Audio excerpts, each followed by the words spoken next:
Hello. Afternoon, everybody. Hello, hello. Welcome to the session. We'll just wait for you all to get settled in. We have an incredible panel today, and we will be talking to you about the transformative power of science. So I can see you still trickling in. So we'll give you maybe 30 seconds before we start. Thank you so much for joining us. This is the second week of the European Research and Innovation Days in Southeast Asia, and we are focusing the theme for this year on green and digital. So an exciting theme, and especially a very important one. Thank you so much. Many more are coming in, so wait for maybe 30 more seconds to get you in. We are also live on Facebook on Euraccess ASEAN and also on the Facebook page of the Association of Young Environmental Journalists. So thank you so much for joining us. All right, so I think we can start now. So my name is Jenny Lynn Elmaco. I am one of the regional coordinators of Euraccess in ASEAN. My colleague Susan Renzo Vasu will be joining us in a little while. We would like to welcome you to this session, The Transformative Effect of Science. So since we are focusing on green and digital, there is this growing recognition that climate change, of course, is we know it, we feel it. There's serious risk for societies. And the question that we have to ask ourselves now is not just what is happening, but what can we do about it? And science, of course, underpins the global consensus on the need for action. And new technologies and effective innovation policies will help also spur out the solutions that we need. So I would like to introduce to you the moderator for this session who will guide us in the discussions, this exciting discussion on bringing together different sectors. He is the executive director of the Association of Young Environmental Journalists. He devotes much of his time, professional and personal life, advocating for environmental journalism and working in the fields of youth empowerment and communications for development. He is co-founder and, of course, as I said, the current executive director of IEDGE. He's also a member of the United Nations Sustainable Development Solutions Network.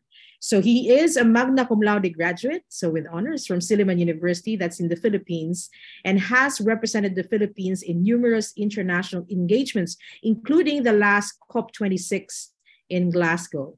So without further ado, the room, the floor, the virtual discussion is yours. Val, thank you so much for taking the time. Thank you, Dr. Jen, for the very generous introduction. A pleasant day to everybody watching us virtually from all over the world. Welcome to our panel discussion with the theme, Scientists to the Rescue, the Transformative Effect of Science to Reach the Green and Digital Goals. This is the 8th session as part of the European Research and Innovation Days, organized by Euraccess ASEAN on the occasion of the 45th anniversary of the EU-ASEAN Dialogue Relations. My name is Val Vestil from the Philippines, and as always, I am honored to be moderating the session with our friends from the EU. I serve as Executive Director, as mentioned by Dr. Jen of IEDGE, and we are an ecological literacy nonprofit focused on implementing capacity building projects in environmental journalism and climate communication. Now, it's important to remind ourselves that science plays an indispensable role in the pursuit of sustainable development. These values and the spirit of the 2030 goals are guided by the contributions of science in these very critical times to help address the knowledge gaps and find innovative solutions.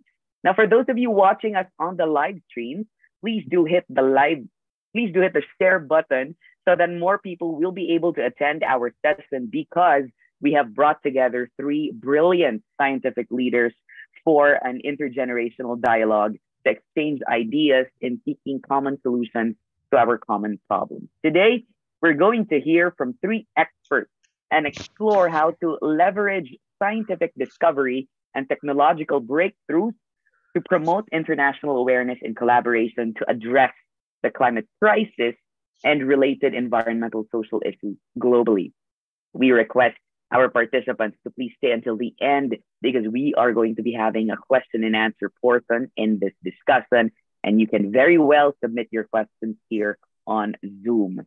This discussion actually hits close to home because I teach science journalism and development communication in Xavier University. So let us get the ball rolling and begin this discussion with the first speaker. Dr. Angela Liberatore is the head of the scientific department at the European Research Council, which manages the evaluations and monitoring of projects submitted to ERC in all scientific domains and undertakes ex ante and ex post analysis of ERC funded research. He previously worked in the research programs on environment and climate, social sciences and humanities, and then international cooperation in the Directorate General for Research. Among her highlights, he co-chaired the Social Protection Group for the UN Research Roadmap for COVID-19 recovery, worked on science diplomacy issues in Africa and the EU neighborhood. He has also contributed to the EC White Paper on European governance and in the negotiation of the Kyoto Protocol on climate change. He holds a PhD in political and science and social sciences and a degree in philosophy. We are excited and ready to hear from you, Dr. Angela Liberatore. Thank you so much, Val, and thank you to all for the invitation to this exciting webinar. It's very nice to be connected across continents. This is one of the transformative power of science, right? Without science at the basis, the technology that allows us to speak with each other now would not be there. I will introduce maybe very quickly the European Research Council for the participants, attendees who are not familiar with it. The European Research Council is part of the European Union Framework Programme of Research. It's basically managed by a scientific council of 22 independent scientists who are setting the research strategy of the European Research Council, and we in the European Research Council executive agencies are supporting the council in everything which is analysis and implementation. The idea of the European Research Council is actually very simple. Let the scientist decide what are the topics, methods, approaches that are needed to push the frontiers of research in all areas of science. The European Research Council is actually quite unique worldwide because we cover all fields, physical sciences and engineering, life sciences, as well as social sciences and humanities. This is an intergenerational dialogue in addition to being across different areas and continents.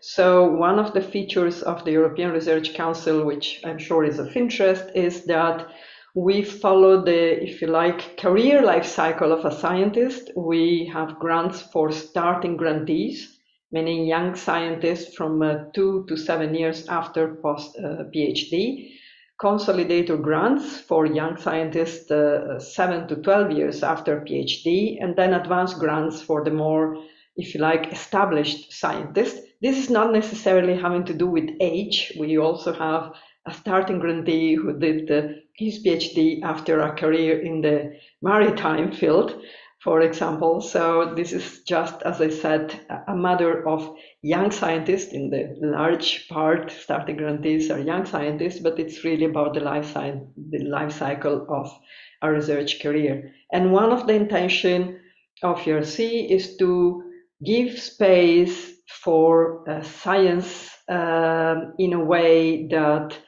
the talent, which is an important part of any of our societies, the human capital is called sometimes. So the talent of scientists is kept. We know that it's very tempting to leave research and go to more, rewarding, at least financially, activities in some areas, or also from Europe sometimes to go in what has been called for a long time brain drain to other continents, particularly North America. And the idea is to have brain circulation rather than brain drain. So this is also one of the purposes of ERC. Now let's come to the topic here of how, what is the transformative power of science and what has the European Research Council to do with this? Well, basically, the main transformative power is about understanding. without understanding what are the issues at hand, how they can develop over time, what are the driver of certain changes or processes, the deep causes, the various interactions and impacts, we cannot either have a proper identification of what are the problems, what is their seriousness, let alone what we can do about that.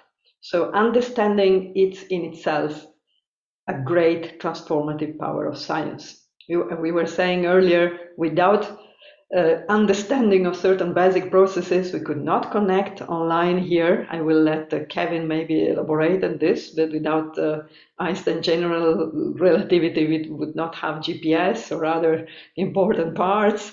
And we are indeed in the week of COP27, the Conference of the Parties to the Climate Change Convention. I must say, as somebody who was in Kyoto for the protocol, I'm not very happy about where we are now after decades of negotiations. And this is, I'm afraid, also the consensus in the scientific community. But if we think about that, it was a Swedish scientist, Arrhenius, 2 centuries ago, at the end of 2 centuries ago, who started saying, oh, there is an anthropogenic production of CO2 emissions. This is how it started. It took a century from his earlier discoveries to have more scientists working on this, having quite a strong consensus on the matter, and putting this in the policy agenda and in the international policy agenda. So this also means that very often the transformative power of science is not something that we can see in 1 year or 2 or 3. In some areas, clearly the developments are more fast, for example, from certain fundamental science research to certain technological developments. In other cases, it takes quite a lot of time. Now, however, we need for a healthy research ecosystem, and I would say for a healthy cultural ecosystem more broadly, and also policy ecosystem, we need to have space for different types of research. In the framework program of research in the European Union, the largest part of the budget is actually devoted to collaborative research, which is mission-oriented or policy-oriented and driven. That's very understandable. We need to show that the science can address current policy issues and do something with that and help doing something with that.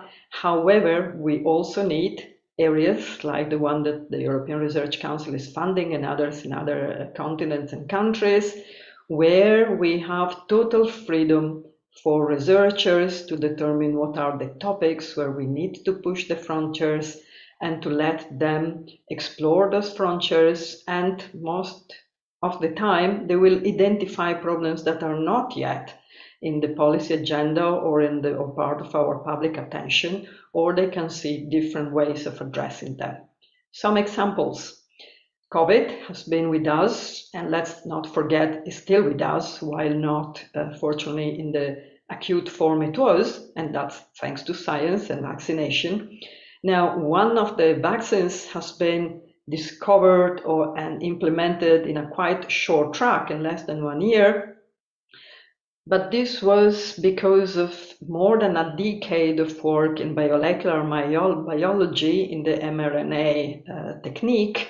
And the scientists who were working on that were actually targeting mainly the possibility of vaccines for certain forms of cancer. When the pandemic started striking very strongly in China and then came not very surprisingly to the rest of the world. I'm Italian, so as you know, Italy was the first hit and very badly. So it was very clear that this would then spread in all Europe and elsewhere. Well, those scientists in January started refocusing the research from applying that technique to cancer into COVID. And this is how that vaccine, for example, was developed so quickly. But it would not have been developed so quickly without at least a decade of more basic research on that. We have several other examples that, of course, can be made, but this is one that takes me to the fact that we made an analysis of ERC-funded projects in various areas related to health, for example, COVID. I was, as it was mentioned, co-chairing the UN group on post-COVID recovery. And we found we had a lot of pressure of people saying, oh, ERC, you need to do research on COVID. You have to change your bottom-up approach from just letting the scientists choose their topic and fund them only on the basis of the quality and excellence of their ideas and track record and so on. You have to do COVID. And we said, you know what? Actually, our scientists started doing COVID before anyone told them.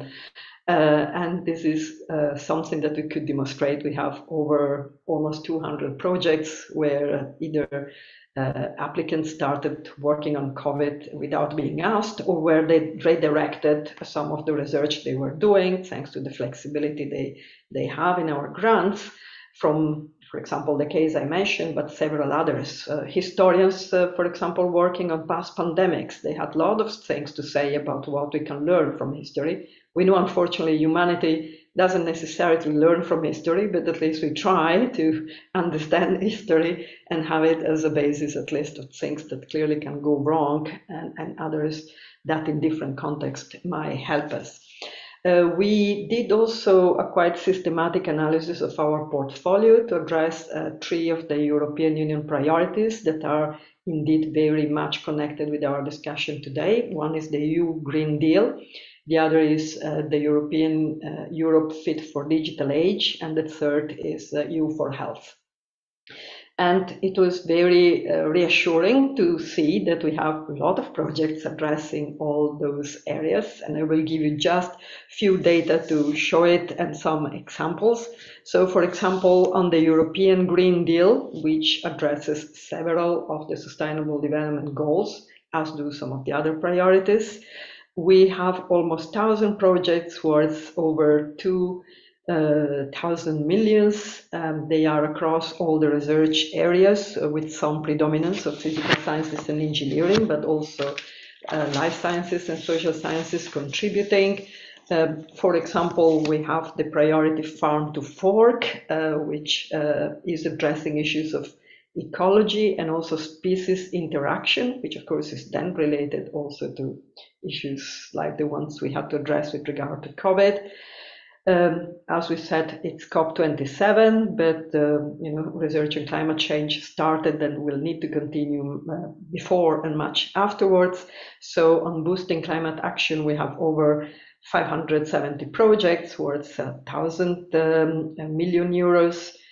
Clean and affordable energy with several areas, including energy storage, on which we are having a joint workshop with our colleagues of the European Innovation Council, a very important topic also nowadays. And among the examples, there are many, many, many. They range from what we can do at the urban level, for example, a project on food sharing initiatives in urban environment. This addresses, of course, issues of impacts of climate change, issues of better forms of food consumption and sharing, and it also addresses issues like the development goals on trying to eliminate or mitigate poverty. We have a number of projects on climate change dealing with anything from fisheries to the permafrost in the Arctic to how urbanization and human behavior have impacts on climate change in urban cities, in urban environment. When we come to the energy for digital age, again, over 700 projects and over 1,000 million euros going into that area. I'm speaking, of course, of funding over 7 years of funded research in the European Research Council. So the budget reflects that long period and many grants. And here, for example, the big topic in the room is, of course, artificial intelligence, which is connected to many of the areas we are discussing when it comes to digital age, as well as issues related to foundational development for the digital age, including cryptology, security, and privacy. And we have, for example, topics related to digital health that relate to the EU health priority, where, of course, digital health is one of the issues, in addition to immunology, cancer, COVID, and many areas. So just to close, at least for this round, the foundational and transformative power of science is really understanding. Through that understanding and the freedom of science to reach that understanding without strings attached, we can also do a lot of important benefits for our societies, economy, and the environment in the long term. Thank you. Thank you, Dr. Angela. It's very clear that so much work is being done at the front of science. Now, before we proceed to the next speaker, I would just like to ask, now the European Research Council has funds frontier science and has excellence as the only criterion. Can you tell us how we define what excellence is in science? Tell us more about that.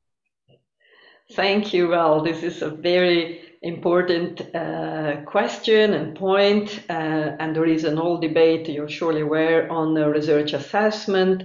So the point is that in the European Research Council, the definition of excellence is quite basic. The first thing is the excellence of the idea, the proposal which is submitted by the applicants. So is this something new? Is this something that shows that we are pushing the frontiers of science?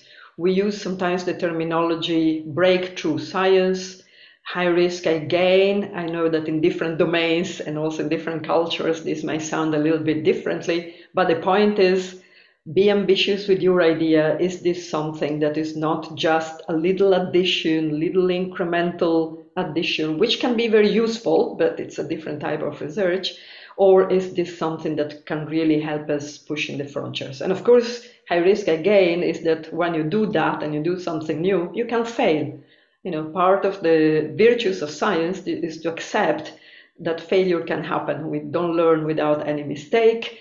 And if you have a failure in an area of science, it means you still learn something. Oh, I tried that venue, it doesn't work, so let's try another venue. So that's from that point of view, this is why the idea is really to have something new and breakthrough, and also accept if there are failures. By the way, we have an analysis of a random sample of 40% of our research, funded research, and we see that most of the projects actually do deliver breakthrough science or serious improvement in research. So it seems that the mission is accomplished, at least that's the analysis for the previous framework program. We are doing it for this one.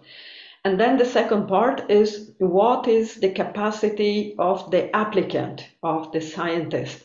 Of course, taking into account that a young scientist, a starting grantee, cannot be evaluated in the same way as a senior scientist and advanced grantees, for example. So there are a bit of different criteria relating to the different experience of a science. And the point there is that we are completely in harmony with all the debate on open science and the research assessment. We are not asking, for example, about impact factors. I know that very often people have been saying, I cannot apply to ERC because they didn't publish XYZ articles in XYZ kind of journal. But actually, we never asked for impact factors. And now we are explicitly saying that our evaluators are forbidden from evaluating anyone on the basis of impact factor, because the point is to show the creativity of the scientists, to show what actually in substance the researcher has been doing, of course, depending on the different age and experiences. So it should not be reputation based, but really based on what the scientist can contribute. And of course, it's the fit for the proposal. Somebody can be a brilliant researcher, but sorry, not the person who can really implement the great idea. And but on the other hand, somebody can have all the means to implement the great idea, of course, with a team. I should also dispel the notion that ERC thinks about the scientist in the ivory tower. We speak about principal investigator, but the principal investigator always have teams. The average is 7 people in the teams. Some of the teams are much larger than others, depending on the field. You know, astrophysics, Kenvin knows best, is a bit different from mathematics, for example, or from philosophy, from sociology, or engineering, from biology, molecular biology. So I hope I answered your question, Val. Definitely, Dr. Angela. I mean, that's really good to know. I am by no means a scientist, but that answer made me want to apply for research funding. I'm just kidding. Based on the creativity and the capacity of the applicant and of that research idea. Thank you for that, And Dr. maybe, Angela. Val, I forgot to mention one point, which I'm sure it's of interest for our panel and our audience. Everybody can apply to ERC. Any scientist from any nationality in any part of the world. We are not nationalistic in science. We don't look at the passport of the scientist. Anyone can apply, but this is a European research program. Therefore, the idea is the host institution of the scientist, Kevin knows that very well, needs to be in a country of the European Union or countries associated to the European Union Framework Research Program. Having said that, a scientist can also keep a double affiliation. If somebody comes from whatever, Philippines, Singapore, Thailand, or any other Asian country, for example, the person can keep an affiliation in the home country as well as having the new affiliation for the ERC grant in a European Union country or associated to, or or countries associated to research. So I hope that's also a useful information for you all. Thank you for that very open and inclusive invitation, Dr. Angela. We'll get back to that later as we draw in all our panelists for Q&A. For now, I now introduce the next speaker who will join us in the panel. He is a theoretical astrophysicist who is fascinated by the atmospheres of exoplanets. He's chair professor of theoretical astrophysics of extrasolar planets at the Ludwig Maximilian University in Munich, Germany.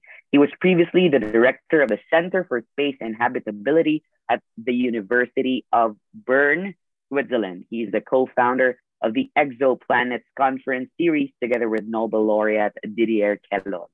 Professor, our speaker is the recipient of a 2017 ERC Consolidator Grant and a 2018 Publish Award. He occasionally writes for the American Scientist magazine and is an honorary professor at the Department of Physics at the University of Warwick in the United Kingdom. The floor is now yours, Professor Dr. Kevin Heng. Thank you very much for your very generous introduction. I want to thank Angela for the very comprehensive description of the ERC. And in fact, I'm one such example. I'm from Singapore in Asia. I was trained in the US. I work extensively in Europe, Switzerland, and then now Munich. And I do hold an ERC Consolidated Grant, for which I'm very grateful. It really advanced my career. So in a nutshell, I specialize in the study of complex physical systems. I am an astrophysicist, as the moderator has kindly introduced, but I also have broad interest I read a lot of history and economics and epistemology as a layman. So I was asked to join this panel. I'm kind of an outsider. So I thought I would give you an iconoclastic take on what I think about the climate problem. And I'm just giving you history. None of this is really new, right? So if you go back to the 70s, the idea of, let me back up a second. It is useful to think of climate change as part of a system, of a complex system of the Earth, for which climate change is one component of this. So you have to think about population growth and pollution and food distribution and resources and so on. And to a physicist, it's not very surprising that if you live in a world with finite resources, you sooner or later, you're going to bump up against exponential growth. It is also not surprising that if you live in the Earth with finite resources, there's this idea of a carrying capacity, meaning that, for example, one example is that there's only so fast you can farm soil on Earth to produce a finite amount of food, because the soil needs a finite time to regenerate. So if you take all of the land on Earth that's capable of producing agriculture, there's only a finite amount of food in a finite time that this can produce. And there are other things related to this concept that collectively is known as the carrying capacity. And the Earth, for example, is incapable of supporting 20 billion people. It's just beyond its carrying capacity. And therefore, as early as the 70s, scientists already started making models that one of which predicts that the system would collapse if nothing is being done. So this means that at a certain point in time, our ability to support a very large population, to distribute food and to have industrial output would go down. Meaning we'll be forced to correct the trajectory we are going on. One misunderstanding of limits to growth is that these predictions are accurate but not precise. So it's more important to understand that these things happen on timescales of decades, rather than argue whether whether it's 12.1 or 15.3 years. That's what I mean precision and not precision. And so there are also books, this book from 2009, where authors like Tim Jackson have asked, are we capable of constructing a post-growth global economy where we have to redefine what prosperity means, and we have to have an economy that's not solely GDP driven, and we have to think about ecological pricing, meaning that we have to think about the damage to the environment that we are doing, and not just about the pure economics of it. So now I would like to give you some provocative thoughts as an astrophysicist that studies complex systems. I think we are dealing with a set of obstacles beyond science that requires input from other disciplines. And the first obstacle that jumps out at me is that we are looking at a fundamental mismatch of timescales. So that's the timescale for human gratification, which is seconds to minutes to hours. This is much less than the timescale for the news cycle, which is days to weeks, which is in turn much less than the timescale for politics to operate, which is years. And unfortunately, these problems that we have to solve have timescales of decades or even centuries. And it's this mismatch in timescales that makes us almost ill-equipped to deal with these problems. The second thing that jumps out at me is the layman's misunderstanding of time lags. You're dealing with a complex system. Complex systems have time lags. So what that means for the climate is if you stop injecting CO2 into the atmosphere tomorrow, its effects will be still felt for decades. And the third thing that jumps out at me as a scientist is the nature of scientific investigation and what we call truth. And I'm going to read you these words. Usually I don't like to read words from slides, but I chose my words carefully, which is that by construction, science is an iterative, and that I stress that word, hypothesis testing process where better approximation of reality are constantly available to data. It's an ongoing process that is not set in stone. It's not subjected to popular vote. It's incompatible with media. Science communication, which I call outreach, is not science philosophy. Provocative points on science communication to stimulate discussion, which this is only my opinion. So as I emphasized in the last slide, the iterative process of science is a feature, not a bug. And this is commonly misunderstood in the public domain. There's also a misunderstanding of accuracy versus precision. It's more important to understand that these trends, climate trends, are happening over decades and centuries, rather than argue about the fifth decimal places of these numbers. One thing that's also not taught very well is that we should be taught to think in probabilities rather than mechanistically. What I mean by that is that there's this outdated view of thinking of the world where we think that if we have perfect knowledge of a system, we can predict all of its future behavior. This is not what actually happens in reality. In reality, you never have perfect knowledge of the system. And you think about ensembles of an ensemble of different members of the system rather than a single member of the system itself. And this is what I mean by thinking about it in probabilities. And finally, This focus on the average global warming of 2 degrees, I think, fails to convey a sense of urgency, because 2 sounds like a very small number to a human being. What we should instead communicate, which is happening right now, is these extreme weather local events, right? You see flash floods and droughts and so on. If this keeps continuing, you're going to see mass migration on a scale that has never been seen before. This will convey more a sense of urgency, and not a subject of which COVID gave us a taste of. So I'm sorry to end on this pessimistic note, but thank you for giving me the chance to speak.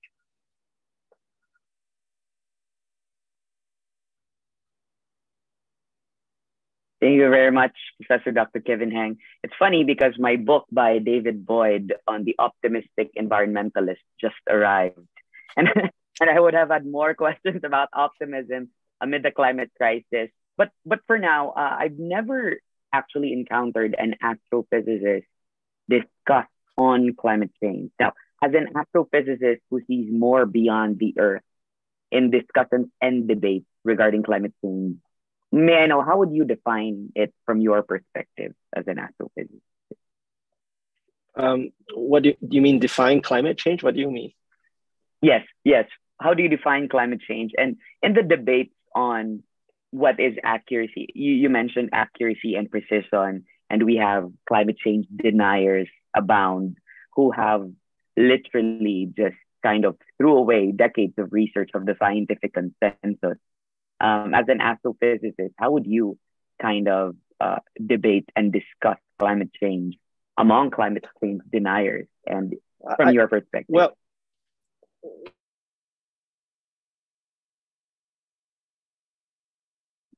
was Dr. Kevin, did he yes, get cut can you off? hear me? Can you hear me Yeah, now? you're clear now, Dr. Kevin, yes.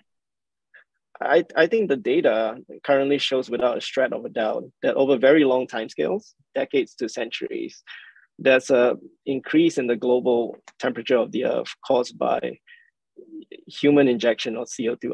I think these facts are not in doubt. But we both know that human beings don't respond to facts. This is well documented in the realm of psychology, right? In fact, there was a very nice New Yorker article that just appeared in the last issue. I forgot the name of the author, but she specializes in this, the fact that we don't respond to fact. So in my opinion, this is no longer a question of science. This is a question of the humanities and intervening and finding strategies to communicate the urgency of this crisis to the non-scientists. I think the scientists have done their job. I think we are done. That's a really important perspective to say it's no longer about the science. It's now the psychology of man and whatever they believe and perceive to be true or not. Brilliant insights there. And we'll have more from all our other panelists later on in our Q&A. For now, I introduce our third panelist, science diplomat Glenn Banagua. He's the winner of the 2022 United Nations Sasakawa Award for Disaster Risk Reduction. He's a multi-awarded prolific scientist, diplomat, educator, and one of the leading experts on environment and climate change and disaster risk in Asia. He is the European Union Asia Expert Panel member for climate diplomacy and environmental security, and also the founder and president of Environmental and Climate Change Research Institute, or ECCRI, that brings science and policy to the poorest communities and marginalized sectors in the country through cutting-edge research projects. He studied climate change and energy at Harvard Kennedy School, Harvard University, and took sustainability leadership from the Center of Law and Policy in Environmental Law and Policy in Yale University. He also took up applied remote sensing technology from the National Aeronautics Space Administration, or NASA. Here he is, science diplomat Glenn Banagua. Oh, hi, good afternoon, everyone. And yes, and because of the time, because of the constraint of this particular time, what I'm going to do is I'm just going to share with you the video of my project, Climate Smart Philippines, that started all.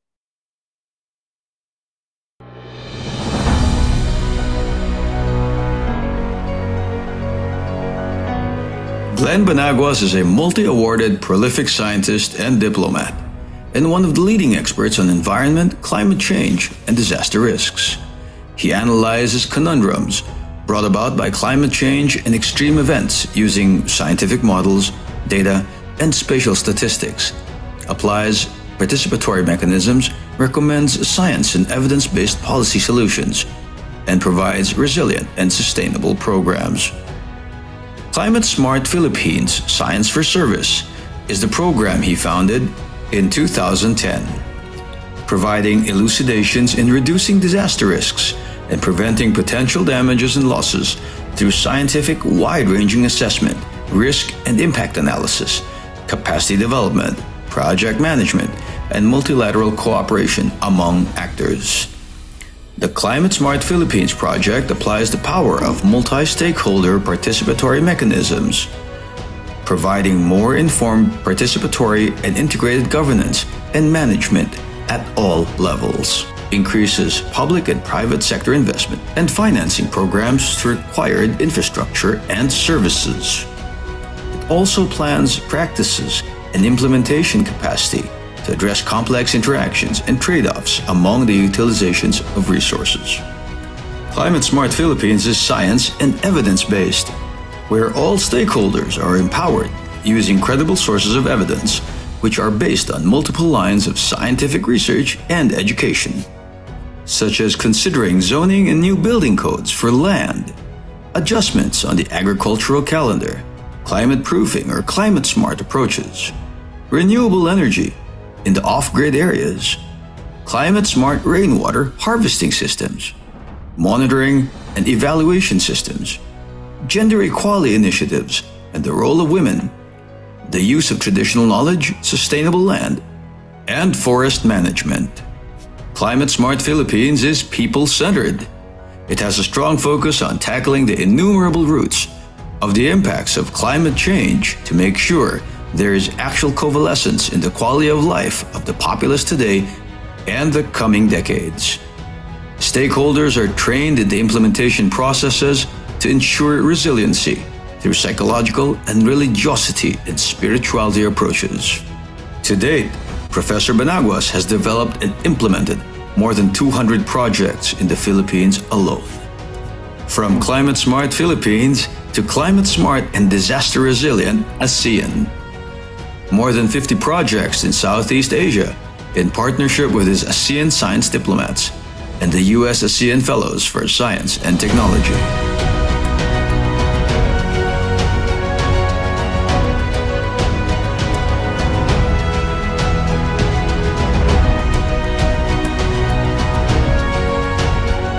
In summary, Glenn's plethora of endeavors is more than an advocacy. It is beyond science, technology, innovation, and policy. It is about bringing people together, not only to be trained to be resilient, but to be part of the community that will inspire others and serve humanity wholeheartedly. This is Science Diplomat Glenn S. Benaguas.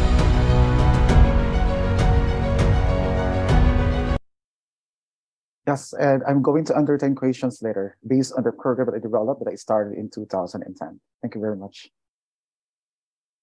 Thank you, Science Diplomat Glenn Benaguas. I received an interesting, before I proceed to my actual question, I received an interesting question over Zoom asking, what is a science diplomat anyway? I think for the benefit of the naivete of some of our participants here, please do tell us, what does a science diplomat do in these days? Sir Glenn. All right. Yes, the science diplomacy program, I started in 2016, the main purpose of a science diplomacy program is to communicate science to the public. You know, we scientists, what we do is, all right, we talk to our scientists, and we work in silos. If you're a science diplomat, you have to communicate your work to the public. You want the public to understand the significance of your work. And that's where the science communication comes in. Now, another thing is, if you're a science diplomat, you are actually using science for policymaking. You're actually influencing the policymakers to use science as a foundation or as a guide in their policymaking and decision making. And that is the essence of science diplomacy program. Thank you so much, Science Diplomat Glenn. Now, you have been just appointed as a consultant expert to government and also to business. Can you give us a recommendation or two on in climate and sustainability that these two sectors, the government and business, can work together in terms of climate and sustainability? Oh, yes. Oh, thank you very much. Actually, I've been doing a lot of consultancies. I'm helping the government of the Philippines.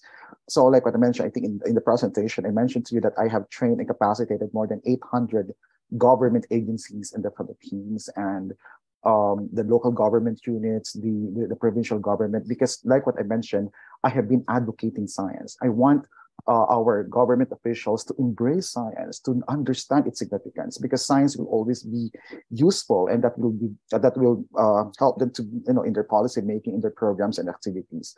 Now, for the business sector, is the same thing.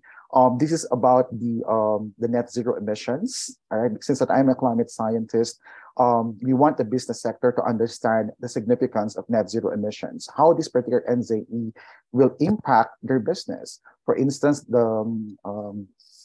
because this was the signing of the MOU, but probably you're referring to the Philippine Airlines, our flag carrier. Yes, we signed an MOU last month with the Philippine Airlines. And part of this commitment is to estimate their GHGs, all right? The greenhouse gas, not only from the source of destination of your aircraft, but you have to understand, you also have to estimate or calculate your GHGs, building infrastructure, the GHG of an individual, the net zero emission from transportation, both private and public, from the waste for the air, water, and land, and so on and so forth. And that particular commitment, actually, when I did a presentation to the Philippine Airlines, I told them that yes, it's good that we're going to start in the aviation industry, because there are only few airlines, not only in Southeast Asia, but all around the globe, that are doing this kind of work, a comprehensive assessment, specifically in the areas of estimating their GHGs. Thank you very much for that very comprehensive answer to that question. Now, I'd like to bring in all our panelists back on the floor, on the digital stage here, Dr. Angela, Professor Dr. Kevin Heng, and Science Diplomat Glenn, and ask some few questions regarding the topic on transformative science or transformative effect of science. Now, we know that discoveries in science have been transformative, yes, but the challenge is that scientists work with quite a distance from other sectors, like us communicators, for example. How do we bridge this gap or this distance? How do we encourage each other to, as Science Diplomat Glenn had said, break the silos and work together? Dr. Angela, I'd like to hear from you maybe first. Thank you, Val, and thanks to all contributors for this very interesting debate. Well, a first thing is that scientists very often can be communicators themselves if they also engage with people in the communities and people also with the skills of communication that can allow a certain, deep message from research to travel the communication field and reach different audiences. Now, Kevin actually made some points which are, of course, in the eyes of all of us. Of course, fake news and propaganda are not new. Propaganda has been used for centuries in human affairs, and traversing truth with lies is also not something completely new. However, what is new is that the pace of this through technology, digitalization, internet, social media is very important, and that the groupthink effect, which has been studied very often in psychology as well as in some sociological literature, is much stronger and bigger. So indeed, the capacity to share accurate, while not necessarily precise, as Kevin said, information with different audiences is indeed an area where we really need to put our collective intelligence together. The journalists, the people in communication more generally, the people who work with different communities in the public and in the private sector, the people who are the ones who are more impacted by certain things, which might be about health, which might be about poverty, which might be about impacts of climate change, how we build this communication together. At ERC, one of the things we started doing, for example, also to again dispel the notion of the ivory scientist, ivory tower scientist, is that we have a public engagement award, which has been now running for 3 years, where we ask grantees, ERC grantees, to submit a proposal, to submit their idea about how they do engage with the broader publics in the conduct of their research. And this can be so different. For example, in the last edition, one of the winner is an archaeologist who is working in sub-Saharan Africa, and they understood that if they wanted not only to do great archaeological work and excavation, but also do that in a way which is respectful of the culture they are studying itself, they needed to involve people from the communities, not only local scientists, archaeologists, but also to discuss with the communities where they have the site how this is, a richness of their culture, how they would share the benefit of understanding better the culture and so on. Now, this is just an example of avoiding what has been called in the literature parachute science.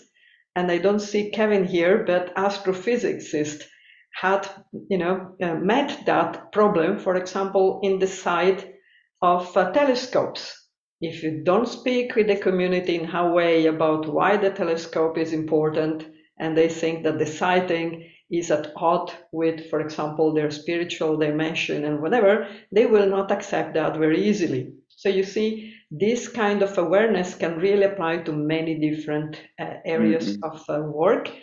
We have also on the 7th of December an all workshop plus a media event, participatory on citizen science. So the notion there is how scientists engage with the citizens and how citizens can engage with science. Now, this is not about, scientific populism. Not everybody can just do astrophysics without any training in basic physics. On the other hand, citizens can contribute from any areas of experience and work and so on, very highlighting contributions about what are the questions that are interesting to them and also what they could be most interested in. And we have several cases, for example, of patient organizations contributing ideas as well as evidence from their own symptoms and their own suffering to not only medical doctors, but scientists dealing with infectious diseases, but also rare diseases. So this is surely an area where we need to work together. And by the way, maybe a little disagreement with Kevin. I think climate research is not over. Scientists did their job, but I think not everything has been discovered with regard to climate change. And there is a lot of uncertainty still going on with regard to the regional and local impact of extreme events, for example, as well as what happens in the oceans, including with the fisheries and other, not only the currents in the oceans. And of course, a lot of research is about human behavior. So I think that it's true. It's mainly now a point for action and for serious decision at the local, national, and international level. But I would say that scientists can still and should still contribute to highlight, ways forward or ways that are simply, taking us in a wrong direction. So, but I'm sure we actually agree on the basics. Thank you. Thank you, Dr. Angela.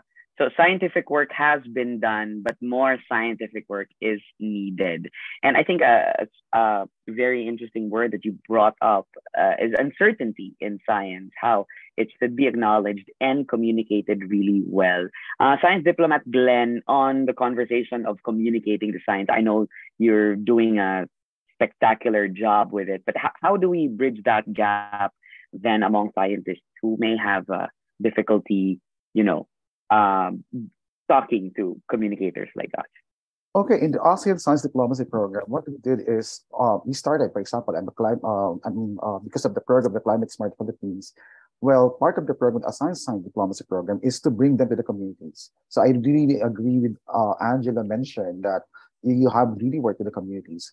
In the Climate Smart Philippines, it's not only limited to provide training and capacity development to the national government and local government units. So we have been traveling all around the Philippines to bring science not only to these officials, but also to reach out to the civil society organizations, non-government organizations, to the communities of farmers, fisher folks, indigenous people, youth, women, church leaders, including the PWDs, the persons with disabilities, and that was part actually in the video if you saw that. So why are we doing this kind of approach? Because if you talk to the scientists, they will provide you scientific words. But if you talk to the local communities, how are they going to understand science if you're not going to win their hearts? And what we do as part of the training, part of the capacity development, we give them approaches, tools, in order to understand, in order to know what climate change is all about, what disaster management is all about. That's one way to engage them. Now, I mentioned to you that under the Climate Smart Philippines, we are not only limited to models. They're not only limited to quantitative approach, simulation. The point here is, if you really want to understand climate change, well, you have to understand also, you have to know the what's in the hearts of the people, especially the communities. And that's where we do the qualitative approach, and that's where the participatory action research or the participatory mechanisms come in. Now, under the qualitative approach, because it was, I should have presented this because it's really part of my presentation. There are ways I call it TRIP, the Track Risk Impact Policy to Resilience and Sustainability. Track, because this is where we use different global climate models, all right, to know what's going to happen to a certain locality or community. So 30 years, 60 years. So is the community going to experience an increasing amount of rainfall? Is the community going to increasing amount of temperature? And this is the quantitative part. Now, risk will also be different because we're using the framework of the United Nations, where risk is a function of hazard, exposure, vulnerability. You cannot just tell to the community this is the risk. You cannot just tell them. So you have to explain to them what these climate hazards are, who are exposed to these different hazards, and how vulnerable they are. Now, the impact, this is where the qualitative approach comes in. We have the biophysical assessment. So there is a tool. We also have the socioeconomic assessment. By the way, under the biophysical, there are questions, all right, and the answers are very, very significant because the results of this will validate your scientific models. For instance, under the biophysical assessment, what happened before, what is happening right now, all right, how often do you encounter tropical cyclones?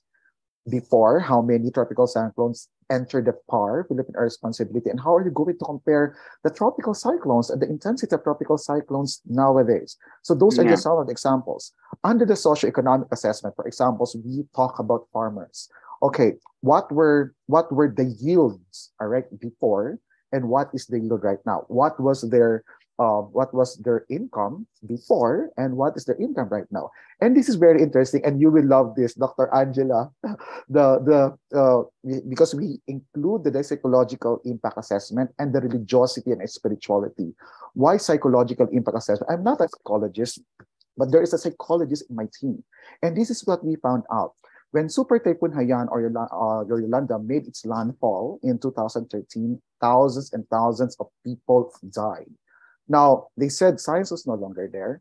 And the approach that the results of this analysis under the psychological impact assessment, we found out that the post-traumatic growth of the people in those areas is very low. So what do I mean by that for our listeners? If you have been exposed to different types of disasters, different type of hazards, your post-traumatic growth is high. So which means you tend to be more resilient. Now, if you don't know what's going to happen, if you're not exposed to different types of disasters, therefore, your post-traumatic growth is low. I'm not a psychologist, but these are the things that I learned when we did this kind of approach and this kind of study to all these areas in the Philippines. Another thing, aside from the psychological impact assessment, we included the religious and spirituality. Filipinos and the rest of people in Southeast Asia, we are very religious in nature. You know, they told me in our during our FGDs, they said, Sir Glenn, science was no longer there. The reason why we were able to survive because of our strong faith. And that's the reason every time that we travel to these areas, especially in the off-grid areas, we always include the religious and spirituality because it's considered to be a resilient factor or a resilient parameter for them to be resilient and to come up with a more sustainable solutions. And then, and another thing is, if you have those approaches, you have the track, risk, impact.